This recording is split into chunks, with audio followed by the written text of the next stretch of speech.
Hi, I'm Dana, and welcome to episode 8 of Learning to be Autistic. Today, I really wanted to talk about empathy in autistic people, because I feel like it's one of those conversations that happens a lot between neurotypical people, whether they're researchers or doctors, or just parents and family members of autistic people. And I feel like we don't often get to have our say in it. Like, a lot of people like to talk about empathy amongst autistic people without involving us. And I've got some stuff to say about it. I've got some thoughts. As always, all autistic people are different. Lots of autistic people won't relate to this experience at all and do not experience empathy in the way that I do. You know, and that applies in the opposite way as well, in that there will be lots of people out there experiencing empathy in a way that I never have. That's just how the world works. It's how people are. We are all different. So personally, I have quite high empathy levels, but I find it very difficult to show that to other people. And some of that's definitely because I really struggle not to mask around people. I don't think I've ever managed to not mask around people.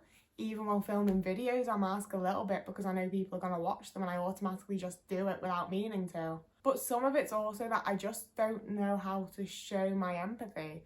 You know, if someone's upset while they're around me, I don't know how I'm supposed to comfort them. I don't know how to show them I understand. My go-to has always been to tell people, like, oh, here's this time that I experienced a similar thing, so I know how it feels, I know what it's like to go through, and I'm sorry that you're going through it. But I've realised that a lot of people see that as me being really self-centred and being like, oh, this is the perfect time to bring up the story of when this thing happened to me and talk about me. And I see why it seems that way. I get why it looks like that. But I'm trying to relate, you know, I'm trying to explain this is how I felt too. I know what you're feeling. Hit me up if you need to chat kind of thing. But it comes across the wrong way. And it also means that when people have been upset around me, I come across very standoffish because I don't go near them. Like, other people go over and put an arm around their shoulder or pat them or whatever. And I don't know what to do. I'm not particularly comfortable with like physical contact a lot of the time with most people. I don't know what to say to you. I don't know how to react. I have no idea what kind of social things I'm supposed to do when someone's upset. So it comes across like I have very, very little empathy in those situations. And I also don't know what facial expressions I'm supposed to make. So I automatically go for... And it's like, I'm just wincing at them. I'm just wincing while someone's talking to me. I have no idea what facial expression puts across. I'm really sorry this is happening to you and I wish I could help. But I feel the empathy, you know, like inside, I feel really bad for these people. I remember the emotions and the feelings that I had when I went through that thing. Or, you know, I'm trying to imagine how I would feel should I go through that thing. And I feel really bad for them. I just don't know how to express that. And then add on that I'm masking around people, I'm really anxious, and I don't really pick up on the social cues until someone is crying. So it's very out of the blue for me. I don't know what to do. And it definitely makes me look like a bit of an asshole. Like, I think when it comes to other people, my empathy level's pretty, like, normal for how other people feel about people. However, my empathy level when it comes to situations that I'm entirely detached from is incredibly high, to the point where it's, like, kind of damaging to me. For example, I find it really, really important to keep up with the news. I think it's important to know what's going on and what you can do to help and what you need to, like, prepare for. It's definitely part of my anxiety that I'm like, I need to prepare. But I think it's important to know what's going on in the world and what's happening to other people.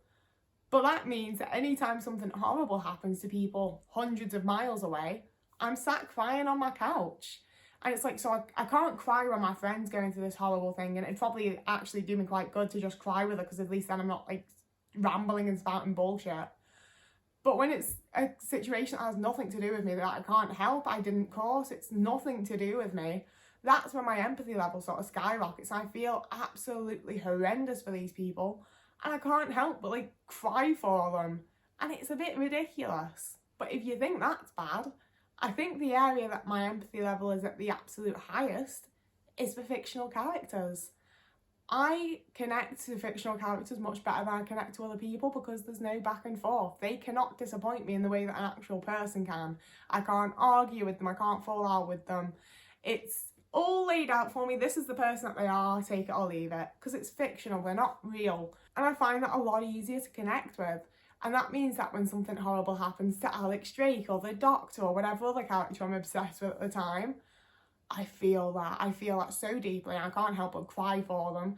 And it can bring down like my entire week if something horrible like happens to the doctor and there's a cliffhanger. That's my whole week. I am feeling like an anxious, depressed little mess because my empathy level is like so high for this person. And it's kind of ridiculous. And it's like, so why can I not be like that for my friends? Why does that not happen? I'd like it to.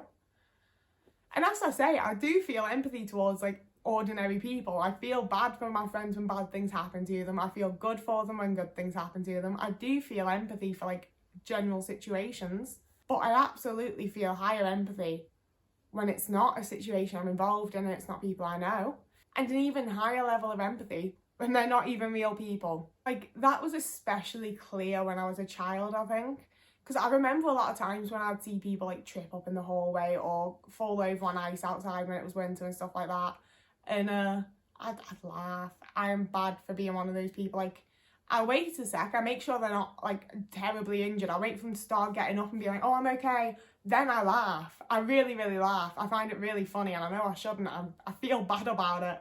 But I find it really funny when people fall over. Like, when it's a situation where someone could get hurt, but they haven't, it's funny. Like, that's when my empathy level was for other people as a child.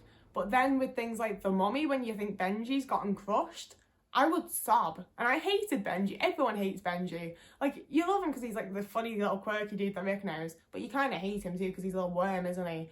But I would cry and cry and cry because I felt so bad for him in that situation because it's a horrible situation. And I was like that with most things on television. Like, my parents watched Emmerdale and Coronation Street when I was a kid. And I don't have like a full memory of it because I didn't really care that much. It was a soap show when I was like 8. But there was an old man that died in like a Star Trek costume on a float or something. And I remember like absolutely sobbing over it. And my parents were so confused because they were like, she gets this upset over like Doctor Who, fair enough. Emmerdale.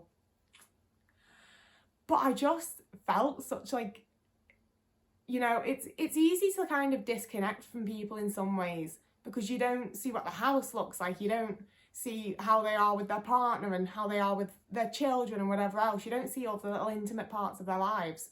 Whereas with characters, you do. So I feel much more like I can connect with them and understand them. And that means that I have a much higher level of empathy for them. And now that I'm older, that only applies to the characters that I like. But when I was a kid, it was any character that there was. I felt like I understood them better than I ever understand other actual people. And that just made it all the worse if bad things happened to them. I suppose my empathy towards animals is kind of higher than my empathy towards the people around me as well. Because obviously I'm vegan. I can't stand the idea of eating an animal. I think it's unnatural, frankly. You know, I don't want to turn this into like a vegan rant, but I think it's really unnatural that people are okay with eating animals. And for months and months and months before I went vegetarian and eventually vegan, I would just like look at the meat and the cheese and stuff on my plate and I would almost be in tears because I'd be like, yo, this is a cow or a pig or a chicken or whatever. It should be like running around outside and having a time of its life.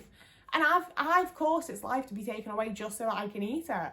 And I felt so bad for them. And that's a good part of why I went vegan. And obviously we don't eat people. I don't know how I would react if I got served like a chunk of human thigh or something. I don't know. But I know that I wouldn't eat an animal, for sure. Like, I would, at no point in my life do I ever intend to intentionally eat any animal product ever again. Because I feel such a high level of empathy towards them. And especially when you find out that, like, baby cows get taken away from their mums for milk and all that kind of stuff. I'm just like, no. Like, the empathy I feel towards them is probably higher than I have towards most people around me in my life. Obviously, I feel more empathy towards those that I'm closer with. I'm more empathetic if something bad happening to my boyfriend or my mum than I am someone I've met in passing, you know. But I often find it difficult to feel any empathy until I know, like, the full context of the situation. So, like, you know those, like, annoying little posts on Facebook where people are like, oh, I had the worst day, oh my god, DM me for info. I'm not going to DM them because I probably don't know them very well. But if they just put what they'll say in a DM on their page, I'd probably need to comment and tell them how bad I feel for them and how it's so terrible and I'm so sorry. But because I don't have the context, I feel zero empathy about the fact that they've had a bad day or whatever, you know?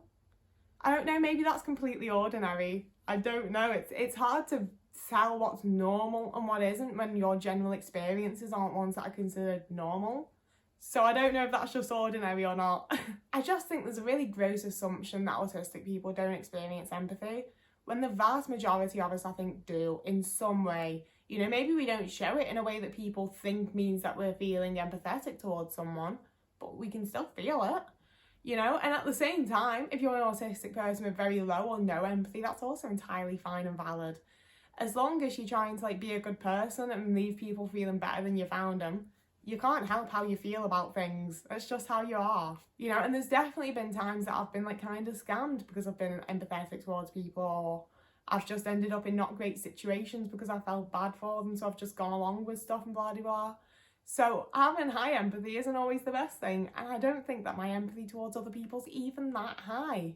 So I'd hate to have it actually be really high. Who knows what situations I would have ended up in. But yeah, I think that assuming autistic people don't experience empathy is kind of on the pathway to just completely dehumanizing us. You know, I think it's much easier to assume bad things about people if you think that they don't feel bad for other people when bad things happen. If you don't think they feel empathy towards other people, well, screw them then, innit? And, you know, like I say, that shouldn't be the way it is anyway, because even if you don't have much empathy, that's still fine. But also, most of us do have some degree of empathy, so I think it's just really rude and unnecessary to assume that. I would also be really interested in hearing what other people's empathy levels are like. I just think the differences that exist between us, as autistic people, are also really interesting. And most studies about autism and being autistic tend to just want to focus on this is how autistic people are, when actually the differences between us are kind of really interesting and cool a lot of the time. So I'd like that to be a discussion that gets started at some point. Yeah, I just think it's dangerous to assume that autistic people don't have empathy, or to base how worthy we are based on how much empathy we have towards other people or anything like that. You know, I think the more people learn about this kind of stuff and the more we talk about it and that, the better that's gonna be. So that's what I'm trying to do here. A reminder as always, this is just me, this is just my experience and what I think and how I feel, and I am basically no one. I have no training or experience or anything else. I'm not a doctor, I'm not a scientist, I'm not a researcher, I don't know shit. I'm just trying to figure myself out and hoping I can help someone else figure themselves out along the way. And at least for myself so far, I've been doing a pretty good job. So I think I've said everything I wanted to say. There might be a little bit more in the description. I quite often leave little tidbits down there. But for now, whoever you are, wherever you are, I hope you're having a lovely morning, evening, day, afternoon, week, month, year, whatever you're having, I hope it's a good one. And I'll see you again in a couple of days.